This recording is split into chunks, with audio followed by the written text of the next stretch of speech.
મહીસાગર જિલ્લાના લુણાવાડા સોનેલમાં દલિત આદિવાસી ઓબીસી સ્વાભિમાન સંમેલન યોજાયું।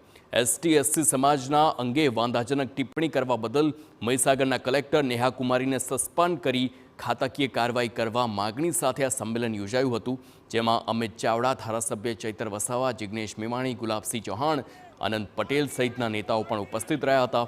કોંગ્રેસના ધારાસભ્ય સરકાર પર આક્ષેપ કરતા કહ્યું છે કે અમારા આંદોલનને નબળું પાડવા માટે આંદોલનના બીજા દિવસે સરકારે અન્ય કાર્યક્રમ કર્યો અને કલેક્ટર સામે કોઈ કાર્યવાહી નથી કરી।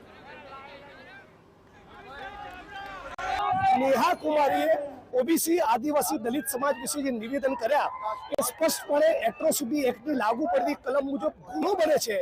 એમની ધરપકડ કરવી, એફઆઈઆર કરવી, ટ્રાન્સફર કરવી, માફી મંગાવી એ તો સરકાર નથી કરતું, ઉલટું લાજવાના બદલે ગાજી રહ્યો। એમ અમારા સંમેલનની વિરુદ્ધમાં રાજ્ય સરકાર પોતે 75 લાખનો ખર્ચ કરીને સરકાર પોતે કાર્યક્રમ કરે એ કઈ હદે આ સરકાર દમનકારી છે।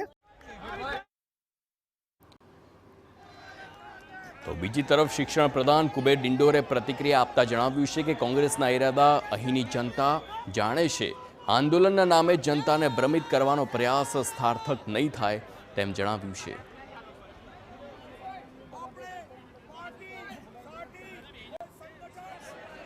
મહીસાગર જિલ્લાની જનતા છે, આદિવાસી સમાજ છે, એસી સમાજ કે કોઈ પણ સમાજ હોય જાગૃત છે, એટલે એની જે જાળ છે એ જાળ આપી નાખે। અહીંયા મહીસાગર જિલ્લામાં એની જાળ કામ લાગે એમ નથી।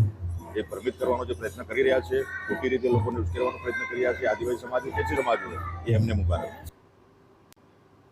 અમદાવાદમાં સીજી રોડ પર